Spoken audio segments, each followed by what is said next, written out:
Okay, इस बीच markets Nifty bank tarot की तरफ स्वागत है आप सभी का। आप देखें 10 कदमदार ट्रेड में और इस कार्यक्रम की रूपरेखा इस प्रकार से है जनाब कि आज हमारे साथ 4 टेक्निकल और डेरिवेटिव पर्सपेक्टिव से बातचीत करने वाले लोग रहेंगे। हमारे साथ गौरव बिस्सा, स्वाति होटकर, माना जयसवाल और अमित सेठ मौजूद होंगे। ये कार्यक्रम आप मेरे और अनुज के साथ देखेंगे अगले आधे घंटे में। और आज मार्केट आउटलुक 2023 की जिस श्रृंखला में हम बात कर रहे हैं आउटलुक 2003 के लिए, आज हमारे साथ गुरमीत चड्ढा होंगे, managing partner and CIO CompleteCircle.com के, और उनसे करेंगे बातचीत। और इस बीच जरा प्लीज़ एक बार इंडेक्सेस लिखे आइए आपकी स्क्रीन पर। बैंक निफ्टी में हैमरिंग काफ़ी ज़्यादा है। बैंक निफ्टी ने अपने पिछले 5 सेशन की ट्रैजेक्टरी को लो को वॉलेट कर दिया है और पेन में है। एक अटेम्प्ट लिया on the higher side but succeed नहीं हो पाया और निफ्टी अपने कल के लोवेस्ट ट्रैजेक्टरी के आसपास घूमता हुआ। प्रेशर पॉइंट्स याद रखिएगा B2 है फॉर द डे। आज की दुर्घटना अगर आप किसी को कहेंगे तो वो है B2, Bajaj finance and Finserv. और अगर आप इस वक्त देखें तो एक और stock AU small finance bank, the top why gainer in the banking space at 200-day exponential moving average.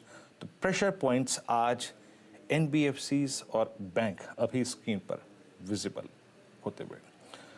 और मैं याद कर पा रहा हूँ कि इनफैक्ट कुछ देर पहले एक शॉर्ट कॉल गई थी Apollo hospitals at 5371 is exactly at day low, और ये अपने 200-day एक्सपोनेंशियल मूविंग एवरेज पे है। और मैं फिर कहूँगा, मैं थोड़ा सा अगर आप देखें आज सिलेक्टिव रहूँगा, बहुत ज़्यादा ट्रेड्स की बात नहीं करूँगा। थोड़ा सा बाजार में टर्बुलेंस है and still it's expiry day, तो थोड़ा संभल के चलिएगा इस सेशन में। मानस, गुड मॉर्निंग। कार्यक्रम में फिर से आपका स्वागत है। अपोलो की वो कॉल बेहद शानदार रही। It's at day low, it is at 200-day exponential moving average. आपका व्यू, पहले इस ट्रेड को क्लोज करते हैं या फिर व्यू लेते हैं फिर आगे बढ़ेंगे, क्या करना चाहिए? तो देखिए, मेरा समझना है कि इस बार अपोलो हॉस्पिटल्स अपने 200-day मूविंग एवरेज को ब्रीच करेगा और उसके बाद शायद आपको 4300 की तरफ जाने की कोशिश करता हुआ दिखेगा। तो टारगेट वही रहेंगे जो मैंने मॉर्निंग में मेंशन किए थे, 4300 के टारगेट मेंशन रहेंगे। मैंने स्टॉप लॉस 4466 का मेंशन किया था, अब उसको रिवाइज करके 4411 कर लेंगे स्टॉप लॉस, और टारगेट वही रहेंगे 4300 के। आपकी स्क्रीन पे अपोलो 4375 पे आज सिंक अपोलो भी हो रहा है। आज सिंक आपका डॉक्टर लाल पैथ लैब भी हो रहा है। आपका सिंक हो आज मेट्रोपोलिस भी हो रहा है। मानस, आपके 2 ट्रेड्स इस वक्त के अगर आप ढूंढ पाए हो तो इस वक्त क्या चीज करेंगे आप?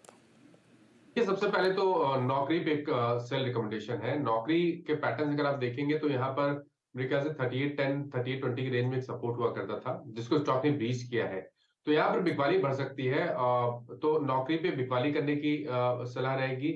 स्टॉप लॉसेस 3831 के रहेंगे। ये कैश लेवल्स में बता रहा हूँ, 3831 के स्टॉप लॉस से बिकवाली करिए नौकरी में 3650 के टारगेट के लिए। और दूसरा स्टॉक जो मेरी नजर में है वो LTTS का है, यहाँ पर भी बिकवाली करने की सलाह रहेगी। LTTS लगातार 100-day मूविंग एवरेज पे सपोर्ट ले रहा था, आज इंट्राडे चार्ट पे 3675 के नीचे स्टॉक फिसला है, तो गिरावट बढ़ने के चांसेस ज्यादा लगते हैं। यहाँ पर भी बिकवाली करने की सलाह रहेगी। स्टॉप लॉसेस 3711 3711 ये कैश लेवल्स है, वहां पर आपको स्टॉप लॉस रखने हैं, और नीचे की तरफ 3560 तक के भाव आपको देखने को मिल सकते हैं।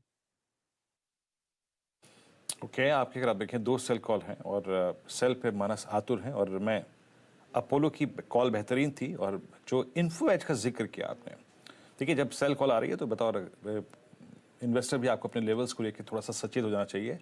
इसके लिए पूरा कोविड काल बेहद शानदार रहा था।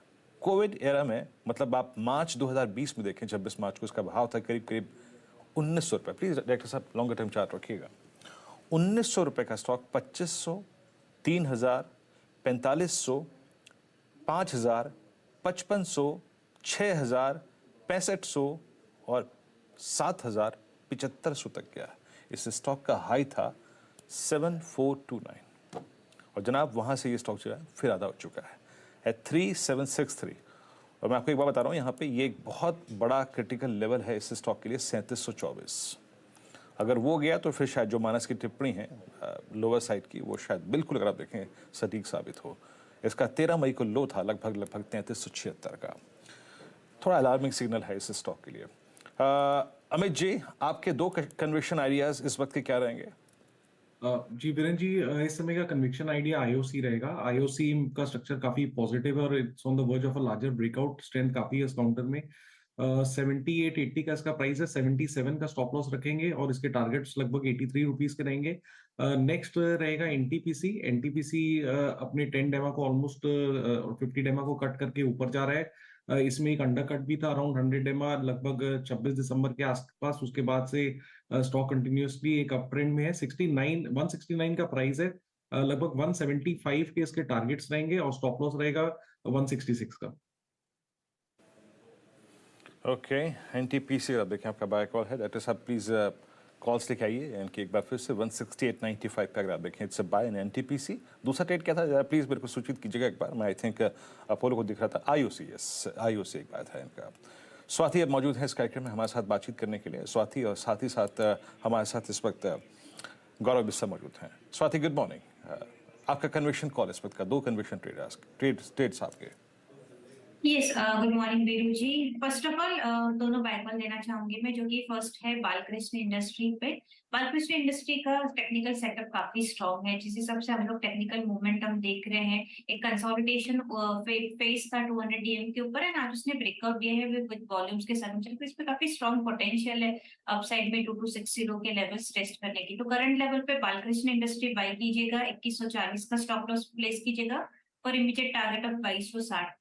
Second by call is on Kajaria ceramics. अगर मैं डेली चार्ट देखूं इसका तो एक फ्लैट पैटर्न फॉर्मेशंस में है एंड उसने आज ब्रेकआउट दिया है। वॉल्यूम्स भी डिसेंट है, इसमें स्ट्रॉन्ग पोटेंशियल मुझे लगता है अपसाइड में 1240 1250 के लेवल्स हमें देखने मिल सकते हैं। तो करंट लेवल पे कजारिया सिरेमिक्स बाय कीजिएगा, 1150 का स्टॉप लॉस प्लेस कीजिएगा for immediate target of 1240। Okay चलिए ठीक है। तो बालकृष्णा इंडस्ट्रीज और कजारिया सिरेमिक्स अगेन थोड़ा सा दोनों के दोनों oil and gas crude related place, input cost में काफ़ी इम्पैक्ट आता है। तो ये दोनों ट्रेड अच्छे करते हुए इस समय मार्केट अब थोड़ी कोशिश कर रहा है स्टेबलाइज होने की। देखते हैं ये सक्सेसफुल होता है कि नहीं। गौरव जी से भी ट्रेड ले लेते हैं। गौरव जी गुड मॉर्निंग, बताइए आपकी कन्विक्शन ट्रेड्स इस समय की। Good morning. पहला जो ट्रेड होगा वो है नेशनल एल्यूमिनियम में। तो यहाँ पे अगर आप चार्ट्स अगर इसके देखेंगे तो काफी इंटरेस्टिंग पैटर्न्स में आए हैं। वाले चार्ट्स पे एक ब्रेकआउट को रीटेस्ट किया है अराउंड 79 80 और अभी अगर आप देखेंगे तो अच्छी उछाल देखी है इंक्रीमेंटल वॉल्यूम्स के साथ में। अपने वाले चार्ट्स पे ये 55 और 89 मूविंग एवरेज से बाउंस बैक लिया है। तो यहाँ पे आप 79 के स्टॉप लॉस से नाल्को बाय कर सकते हैं नेशनल एल्यूमिनियम। और ऊपर में जो टारगेट्स आएंगे वो इसके 86 के आएंगे। तो यहाँ पे मुझे जो अच्छा लग रहा है पहला वो है नाल्को। जो एक वीक काउंटर जो लग रहा है वो है दीपक नाइट्रेट। यहाँ पे अगर आप ओवरऑल स्ट्रक्चर देखेंगे तो काफी एक lower top lower lower daily chart से बना रहा है। तो ट्रेंड इसका थोड़ा वीक हो रहा है। आवली चार्ट्स पे इसमें थोड़े से ब्रेकडाउन नजर आए हैं और इचिमो क्लाउड के नीचे ट्रेड कर रहा है। तो मेरे हिसाब से यहाँ पे आप फ्यूचर्स को बेच सकते हैं और यहाँ पे जो आपके स्टॉप लॉसेस होंगे वो तकरीबन यहाँ से 30 एक पॉइंट के होंगे। 1980 1990 का स्टॉप लॉस रखिए और नीचे में 1900 तक के लेवल आपको इसमें देखने मिल सकते हैं। सॉरी कौन से क्लाउड के नीचे ट्रेड कर रहे हैं गौरव जी? मैं थोड़ा सुना नहीं उसको। वो कोई एक इंडिकेटर होता है इचिमोको। इचिमोको, अच्छा। तो थोड़ा एक्सप्लेन करिए ना हमारे गेस्ट को, मतलब हमारे व्यूअर्स को कि वो, क्योंकि मैं इंटरेस्टिंग नाम है काफ़ी इचिमोको। क्या जापानीज ओरिजिनेशन है इसका? जी सो एक जापानीज पैटर्न है, इंडिकेटर है और इसके अराउंड इसका डिस्कवरी हुई थी। और ये मोमेंटम इंडिकेटर है और इसमें आपको सारी चीजें मिल जाती हैं। आपको इसमें ट्रेलिंग स्टॉप्स मिल जाएंगे, इसमें आप रिवर्सल भी ढूंढ सकते हैं। बेसिकली ये है कि मैन ऑन द माउंटेन, जो आपको पहाड़ से दिख जाएगा एक ट्रेंड देखने कि जो चीज क्लाउड के नीचे है वो आपके लिए वीकर स्ट्रक्चर है, जो चीज क्लाउड के ऊपर है प्राइस वो आपके लिए पॉजिटिव है। तो एक ग्लांस से आपको मालूम पड़ जाएगा कि एटलीस्ट जो उसका रुझान है प्राइस का वो बुलिश है या बेरिश है। तो आपको एक ग्लांस में देखने मिल जाएगा। That is what the indicator is all about. कोई चीज अगर क्लाउड के नीचे है तो उसका, जैसे मैंने कहा, उसकी वीकनेस काफी परसिस्ट हो जाती है। तो अभी फिलहाल आवली चार्ट्स में उसके नीचे है। तो वो एंगल से लग रहा है कि यहाँ पे प्रेशर थोड़ा बढ़ सकता है। मुझे याद है सचिन जी ने मुझे बताया था कि जापानीज टर्मिनोलॉजी काफ़ी होती है मार्केट में। वो land of the rising sun जो है वहाँ से काफ़ी इंस्पिरेशंस हैं इसके लिए। वो मॉर्निंग स्टार और इवनिंग स्टार का जो उस दिन में डिफरेंस समझ रहा था वो भी ये सब। तो ये इचिमोको क्लाउड, चलिए ठीक है, थोड़ा इस पर स्टडी करता हूँ मैं भी। मैंने पहली बार सुना है इचिमोको, मैं थोड़ा सा इसके ऊपर स्टडी करता हूँ। एक बार अपोलो हॉस्पिटल्स लेकर आइए इंट्राडे जरा। एक बार मुझे वो कॉल रिविजिट करनी है मानस के साथ। मानस, आपने शॉर्ट कॉल दिया था इस पर अपोलो हॉस्पिटल्स पर और आपका टारगेट था 4300 का। अभी डे लो पर है। तो स्ट्रक्चरली इसमें क्या आपको लग रहा है कि क्या वीकनेस है यहाँ पर? देखिए, स्ट्रक्चर की बात करिए तो क्लियर कट नेगेटिव पैटर्न दिख रहे हैं। लोअर टॉप लोअर बॉटम्स आपको अगर आप डेली चार्ट पे जाएंगे तो वहां पर तो आपको clearly lower top lower bottom दिखेंगे। 20 day 50 day 100 day moving average के नीचे फिसला और फाइनली जब स्टॉक ने आज 4410 का लेवल ब्रेक हुआ किया था, तभी ऐसा लग रहा था कि शायद ये 200 डे मूविंग एवरेज को ही ब्रीच करेगा।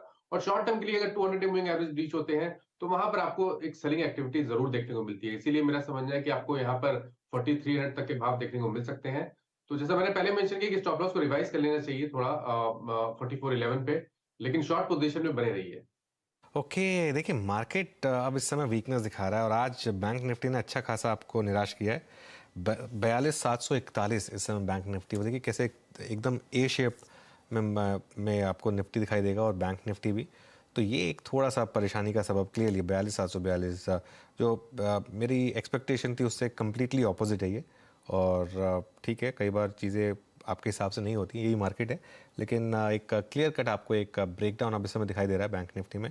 शुरू में लग रहा था कि वो एग्जैक्टली उसको नेगेट करेगा, वो उस शॉर्ट ट्रेड को, और ऊपर जाएगा। शुरू में गया भी थोड़ा ऊपर, लेकिन वहाँ से जो सेकेंड राउंड ऑफ डिक्लाइन आई है ये थोड़ी सी अब मतलब बड़ी लग रही है, ये इतनी छोटी नहीं है। तो इस पर थोड़ा ध्यान रखें। हाँ, वो क्रूड रिलेटेड ट्रेड अभी भी ऑन है इंडिविजुअल स्टॉक्स में, वो थोड़ा सा अच्छा कर रहे हैं। एक काम करते हैं फिर, चलिए 2-3 ट्रेड्स और ले लेते हैं, उसके बाद फिर बात करेंगे हमारे जो आज के गेस्ट हैं गुरमीत चड्ढा जी, उनसे भी बात करेंगे। एक बार ज़रा चार्ट लेकर आइए मैरिको का। मैरिको इस समय ऑलमोस्ट डे हाई 519। अगेन यहाँ पर भी मैरिको एडिबल ऑयल की कंपनी है और उसका भी काफ़ी इम्पैक्ट, उसका भी काफ़ी जो रॉ मटेरियल है वो लिंक्ड होता है जिस तरीके से क्रूड प्राइसेस मूव करती हैं। तो मैरिको में भी इस समय एक तेज़ी दिख रही है। गौरव, कोई व्यू यहाँ पर मैरिको में? देखिए, इसके अगर मैं डेली चार्ट से अगर देखता हूँ तो इसमें एक अच्छा मोमेंटम को जरूर देखने मिला है, लेकिन इसके ओवरऑल अगर आप देखेंगे एक थोड़ा रिस्की ट्रेड हो जाएगा, क्योंकि एक फॉलिंग ट्रेंड लाइन का हर्डल आ रहा है इसका तकरीबन 545-35 के आसपास में। तो अगर यहाँ पे कोई बाय करता भी है तो प्रोबेबली आप 505 के स्टॉप लॉस से एक 525-28 के लेवल के लिए इसको बाय कर सकते हैं। आवली चार्ट पे सेटअप थोड़ा सा बेहतर है, ऊपरी लेवल पे थोड़ा प्रेशर आना इसमें काफी पॉसिबल है। तो मैं बड़े ट्रेड्स के लिए नहीं, लेकिन यहाँ से 10-15 रुपए के अपसाइड इसको प्ले कर सकते हैं। जी हाँ, और इस बीच जरा प्लीज़ एक बार आप मैरिको की बात हुई यहाँ पर, निफ्टी मेटल लेके आई। आज निफ्टी मेटल परसों सिंक हुआ, कल सिंक हुआ, आज फिर सिंक होता हुआ 10 डे एक्सपोनेंशियल में गिरवाज अपना वॉलेट करता हुआ। और अभी कुछ देर पहले इनफैक्ट जब हम प्रेशर पॉइंट्स की बात कर रहे थे निफ्टी बैंक के लिए, उस वक्त बात आईसीआईसीआई बैंक पे हुई थी। और देखिए आईसीआईसीआई बैंक अब एक बार फिर से डे लो की तरफ प्रोसीड करता हुआ 891। और अगर आप देखें जो स्टॉक्स आज सिंक कर रहे हैं उसमें एनबीएफसी स्पेस में आप चोला फाइनेंस को देखिए एट डे लो। और चोला का जिक्र मैं इसलिए कर रहा हूँ क्योंकि चोला को अगर आप जाके रीड करें तो इस स्टॉक की जो सेंटिटी है इसका एक अपना 200 डे एक्सपोनेंशियल मूविंग एवरेज के साथ एक जुड़ाव है, जो कि इसने आज नहीं, इनफैक्ट मैं बताऊंगा आपको, कोविड काल से जून 2020 से लेकर इसने मेंटेन किया है। और इस पूरे एंटायर टेन्योर में, मतलब 20, 21, 22, 23 के इन कुछ दिनों में हार्डली कुछ बार ऐसा हुआ है जब इसने 200 डे एक्सपोनेंशियल मूविंग एवरेज को डिसाइसिवली वॉयलेट किया है। मानस आप रीड कर पा रहे होंगे चोला फाइनेंस के चार्ट को।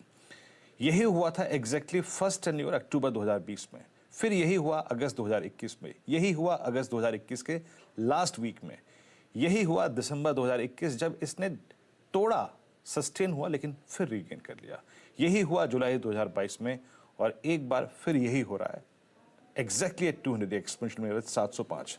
आपका व्यू इस स्टॉक पे इस वक्त? देखिए, आपकी रेटिंग बिल्कुल सही है कि 200 डे मूविंग एवरेज पे बहुत टाइम से स्टॉक सपोर्ट ले रहा है, उसके अराउंड सपोर्ट लेता है। कभी हमने देखा है कि 2-3% नीचे भी गया है, उसके बाद वहां पर सपोर्ट लेता है। लेकिन क्योंकि यहाँ पर अभी भी निगेटिव ट्रेंड दिख रहा है, इसलिए खरीदारी करने की कोशिश ना करें। आई थिंक थोड़ा इंतजार कर लीजिए, जब लोअर लेवल पे आपको कोई रिवर्सल का पैटर्न देखने को मिले, या तो 200 डे मूविंग एवरेज के आसपास आपको ऐसा लगे कि स्टेबल हो रहा है, एटलीस्ट सेलिंग रुक गई है, तब आप यहाँ पर खरीदारी करिए। बट इस टाइम तो वीकनेस दिख रही है, तो आपको फिलहाल के लिए खरीदारी नहीं करनी है। शायद हमें 690 तक के भाव देखने को मिल सकते हैं, तो अभी इस गिरावट पे थोड़ा इंतजार करना बेहतर है। चलिए अब एक काम करते हैं, कंप्लीट सर्कल के मैनेजिंग पार्टनर और सीईओ गुरमीत चड्ढा जी को जोड़ लेते हैं हमारे साथ।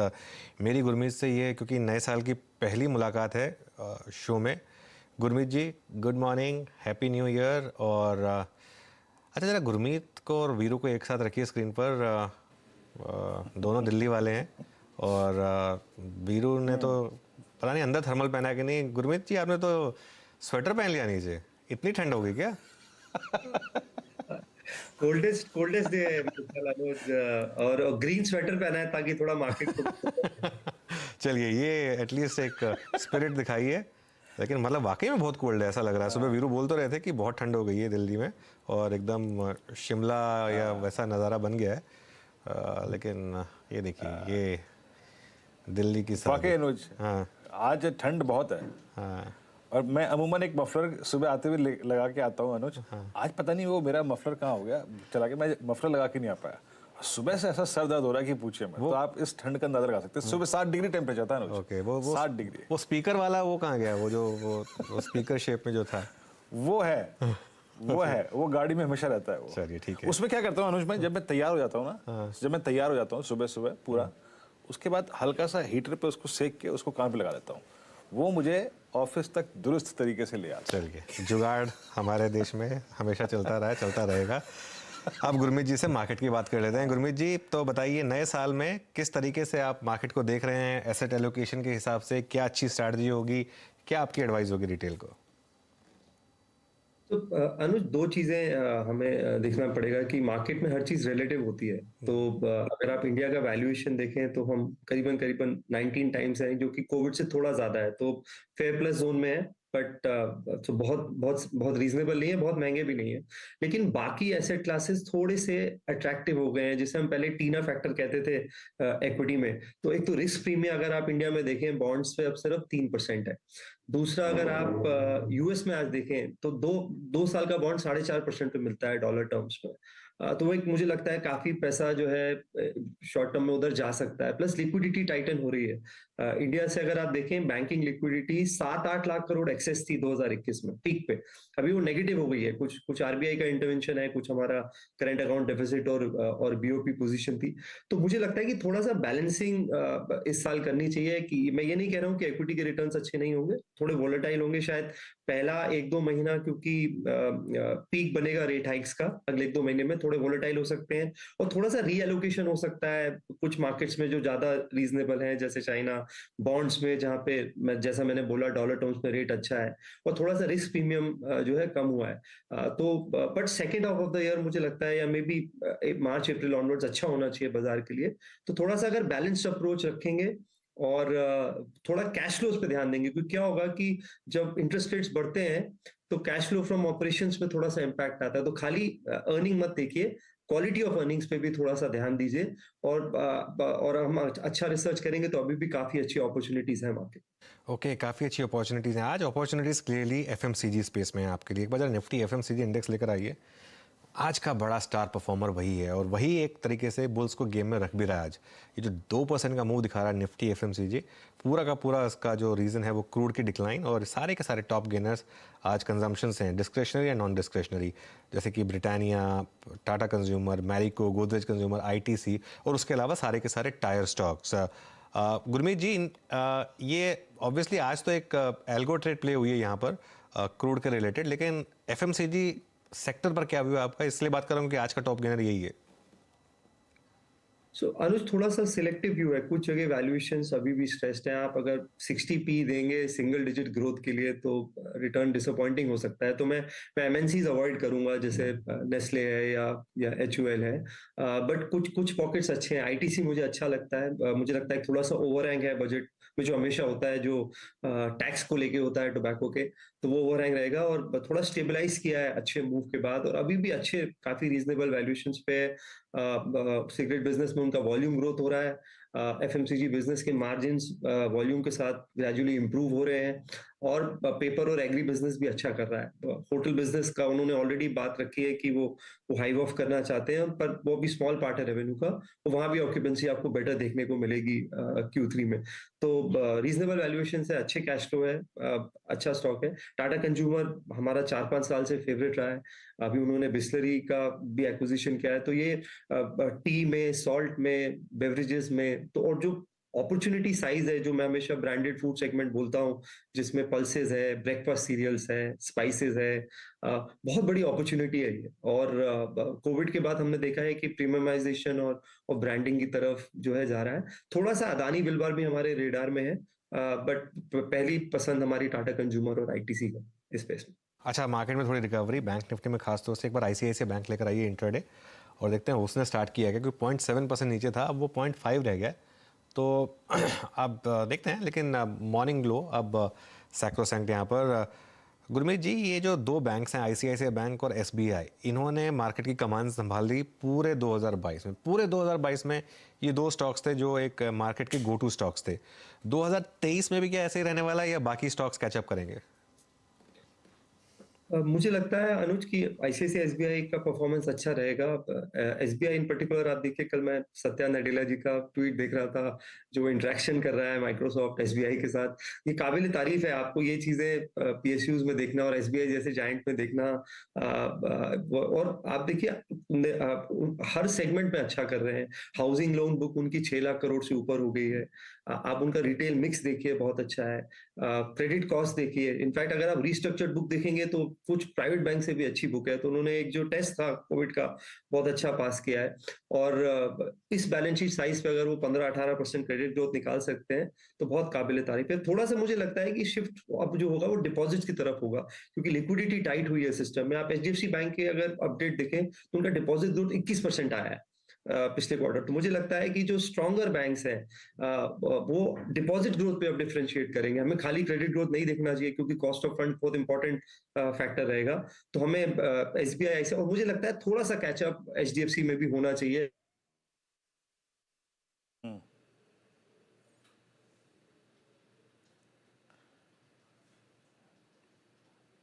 मेरे ख्याल से भी गुरमीत जी का जो संपर्क है हमसे टूट गया। आई थिंक वो कनेक्शन लॉस्ट हो गया है। इसको एक बार फिर से अच्छा कनेक्ट हो चुके हैं। अच्छा गुरमीत जी, मैं एग्जैक्टली ये पूछना चाह रहा था, मान लीजिए कि आपके पास कुछ लिक्विडिटी है। आई मीन हम स्टॉक से बात करते हैं, इंडस्ट्रीज पे बात करते हैं। मान लीजिए अगर आप देखें कंसोलिडेटेड पैसा आपके पास है और अप्रोच आपको करना है इस वक्त इन्वेस्टमेंट, आई मीन कुछ आपके पास ऑप्शंस हैं।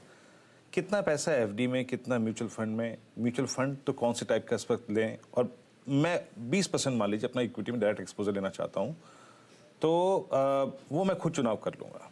लेकिन इस वक्त म्यूचुअल फंड्स में और क्या एफडीज की तरफ भी रुख करना थोड़ा सा अच्छा विकल्प होगा?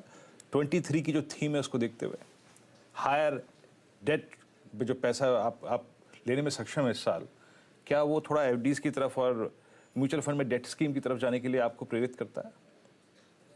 मेरा मानना है कि फिक्स इनकम, जैसा मैंने शुरू में भी बोला, बहुत अच्छी यील्ड्स पे है इंडिया में। स्पेशली जो 3 साल का अगर आप देखेंगे, यील्ड का पूरा फ्लैट है वीरेंद्र जी। आप देखेंगे तो आप जो 3 साल का 4 साल का सेगमेंट है वो स्वीट स्पॉट है। आपको 7.5 के आसपास का यील्ड मिल जाएगा। तो म्यूचुअल फंड में कैटेगरी होती है टारगेट मैच्योरिटी फंड, जिसमें आप यील्ड को प्रिडिक्ट कर सकते हैं। और थोड़ा सा शायद आपको थोड़ा एमटीएम गेम मिल सकता है अगर आप पॉलिसी रिवर्स होती है, बट बड़ा स्टेबल कैटेगरी है। तो मैं 3 साल की मैच्योरिटी वाले अच्छी कैटेगरी के म्यूचुअल फंड्स दूंगा। और अगर आप 3 साल 3 महीने निवेश रखेंगे तो आपको 4 इंडेक्सेशंस मिलते हैं, जिससे आपकी पोस्ट टैक्स यील्ड इंप्रूव हो जाती है। इंडेक्सेशन में जैसे आप इन्फ्लेशन को रिटर्न्स में एडजस्ट कर देते हैं, और इन्फ्लेशन का दर हमने देखा है ज्यादा है।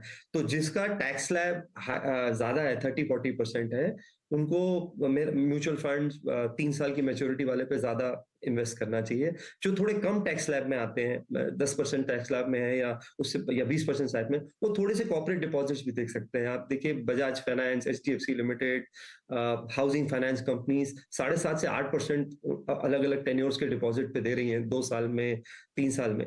तो वहां भी देख सकते हैं। तो एक, अगर आप कम टैक्स स्लैब में हैं तो आप डिपॉजिट्स भी देख सकते हैं, और अगर आप हायर टैक्स स्लैब पे हैं, थोड़ा टैक्स एफिशिएंसी चाहते हैं, तो म्यूचुअल फंड देख सकते हैं। मैं रेशियो बैलेंस रखूंगा, मे बी 60% इक्विटी रखूंगा, 40% रखूंगा, कंसिडरिंग कि मेरा टाइम होराइजन थोड़ा सा ज्यादा है, बट फिक्स इनकम को थोड़ा सा एलोकेशन देना चाहिए। ओके अच्छा, जब आपने इक्विटी के बारे में बात करी, जो आपके इस पोर्टफोलियो का अंश रहेगा, मान लीजिए कि उसका मेरा टाइम फ्रेम लगभग 1.5 से 2 साल का है, और इस 2 साल के 1.5 साल के टाइम फ्रेम में गुरमीत जी, बड़ी चीज़ है बजट, बड़ी चीज़ है इलेक्शंस। इसके मद्देनज़र अगर थोड़ा सा पोर्टफोलियो को शफल करना है आपको, या फिर चुनाव फ्रेश करना है, तो इंफ्रास्ट्रक्चर, कैपिटल गुड्स, सीमेंट कंपनियां, इरिगेशन, साथ ही साथ आपका कमर्शियल व्हीकल, इसको कितनी इंपॉर्टेंस दे रहे हैं आप? इसमें से क्या चुनाव करेंगे अगर आपने कुछ चुनाव किया हो इसमें से? तो मैं थीमेटिक फंड्स जी अवॉइड करूंगा क्योंकि फ्लेवर ऑफ द सीजन बहुत जल्दी चेंज होता है। अभी पीएसयू बैंक है, कुछ टाइम पहले आपका आईटी था, अब आईटी बिल्कुल आउट ऑफ फ्लेवर है। 2020 में फार्मा था, अभी हाइड्रोजन पॉलिसी आ रही है और डिफेंस बहुत बड़ा फ्लेवर है। तो मुझे लगता है कि थीमेटिक चीजें अवॉइड करनी चाहिए। अगर आपका होराइजन 2 साल से कम है तो मैं सजेस्ट नहीं करूंगा आप इक्विटी में एडिशनल पैसा डालिए। एक कैटेगरी आती है इक्विटी में, बैलेंस एडवांटेज फंड, वो जो मार्केट वैल्यूएशंस के हिसाब से डेट इक्विटी को बैलेंस करता है। मे बी आप वो देख सकते हैं 2-3 साल की व्यू से। बट इक्विटी में मेरा ये मानना होगा कि डाइवर्सिफाइड रखिए पोर्टफोलियो को। रोटेशन बहुत ज्यादा फास्ट है, आप कैश नहीं कर पाएंगे एज अ नॉर्मल इन्वेस्टर। और होराइजन कम से कम 4-5 साल रखिए। जी चलिए गुरमीत जी, फिर एक बार फिर से बहुत बहुत शुक्रिया आपका इस कार्यक्रम में जुड़े, और सभी अगर आप देखें पहलुओं पर बातचीत करी, राय रखी आपने। दिल्ली की ठंड को एंजॉय कीजिए सर। बारबेक्यू वगैरह किया है क्या इस सीजन में अब तक गुरमीत जी, घर के बाहर बैठ के? हाँ, क्या कर रहे थे अभी तक, न्यू ईयर तक तो किया है, बट अब थोड़ी हिम्मत नहीं हो रही है बिल्कुल जी। अब हिम्मत नहीं हो रही है। अब अगर आप देखें तो घर से बाहर बैठने में थोड़ी दिक्कत हो रही है। खैर बहुत बहुत शुक्रिया आपका। Happy new year once again and best of luck for this year. आपकी स्क्रीन पे 18065 करीब करीब 22 अंक ऊपर अगर आप देखें निफ्टी, और करीब करीब 120 अंक नीचे इस वक्त बैंक निफ्टी ट्रेड करता हुआ। Nifty IT flat, but still अगर आप देखें going through a turbulence phase. Turbulence है यहाँ पे। सुबह एक डिप आया, फिर बाइंग, फिर डिप आया, फिर बाइंग आ रही है। तो बाजार आप याद रखिएगा, ये एक्सपायरी डे है, इतना आसान नहीं होता इसको गेस करना। लेट्स फोकस ऑन बेस और रेजिस्टेंस जो सुबह आपको मेंशन किए गए थे। अभी भी जाके चेक कर लीजिए आप, निफ्टी का वही बेस और वही रेजिस्टेंस उसके बीच में फ्लोट कर रहा है। उसके एग्जैक्टली अगर आप देखें बीच में फ्लोट कर रहा है। गौरव, कोई और ट्रेड जिस पर आपका व्यू इस वक्त बहुत स्ट्रांग हो? आपकी स्क्रीन पे Marico flying at day high, HUL at day high, specially FMCG आज थीम बन के उभरी हुई है। देखिए, एफएमसीजी स्पेस में हमने क्लाइंट्स को रिपोर्ट के माध्यम से एचयूएल पे दिलवाया है, हिंदुस्तान लीवर, जहां पे लग रहा है कि एक अच्छे सपोर्ट से एक बाउंस बैक आ रहा है और सस्टेन फिलहाल हो रहा है। अगर आप देखेंगे तो 200 एक्सपोनेंशियल मूविंग एवरेज का सपोर्ट है, फिलहाल उसने उसको वायलेट नहीं किया है। मेरे हिसाब से उसको आप स्टॉप लॉस बना सकते हैं जो आपके 2505 के आसपास का है। और अगर मुझे प्ले करना है एफएमसीजी स्पेस तो मैं एक्चुअल पे फोकस करूंगा, जहाँ पे अपसाइड जो है वो मुझे देखने मिल सकती है टूवर्ड्स 2720। अब 2720 2725 के ऊपर अगर क्लोजिंग आ जाती है तो एक अच्छे ब्रेकआउट्स आपको नजर आ जाएंगे और स्टॉक जो है फिर एक 2850 2860 के लेवल दिखा सकता है। तो रिस्क रिवॉर्ड वाइज देखा जाए, और मेन यहाँ पे होता है कि वोलेटिलिटी में आपको कुशनिंग फैक्टर जरूरी काफी इंपॉर्टेंट हो जाता है कि इतने वोलेटिलिटी है तो कोई स्टॉक आपका स्टॉप लॉस ट्रिगर करके फिर ऊपर ना चला जाए। तो मुझे लगता है हिंदुस्तान लीवर वैसा स्टॉक है जहाँ पे आपको मार्केट में अगर वोलेटिलिटी रहेगी भी तो स्टॉक जो है आपके स्टॉप लॉस करा के ऊपर जाए, ये सिनेरियो नहीं दिखाएगा, और स्टेबिलिटी भी रहेगी और एक अच्छा आउट परफॉर्मेंस आपको देखने मिल सकता है। चलिए गौरव, बहुत बहुत शुक्रिया आप इस कार्यक्रम में शामिल हुए। साथ ही आपका बहुत बहुत शुक्रिया इस कार्यक्रम में शामिल होने के लिए, सभी स्टॉक्स और इंडस्ट्रीज पर अपनी राय रखने के लिए। निफ्टी अटेम्प्ट कर रहा है 18,071 और निफ्टी बैंक करीब करीब 42,855 पे। एक ब्रेक के बाद ट्रेडर्स हॉटलाइन नीरज जी आएंगे, उपस्थित होंगे, आपके प्रश्नों के जवाब जुटाएंगे एक छोटे से ब्रेक के बाद।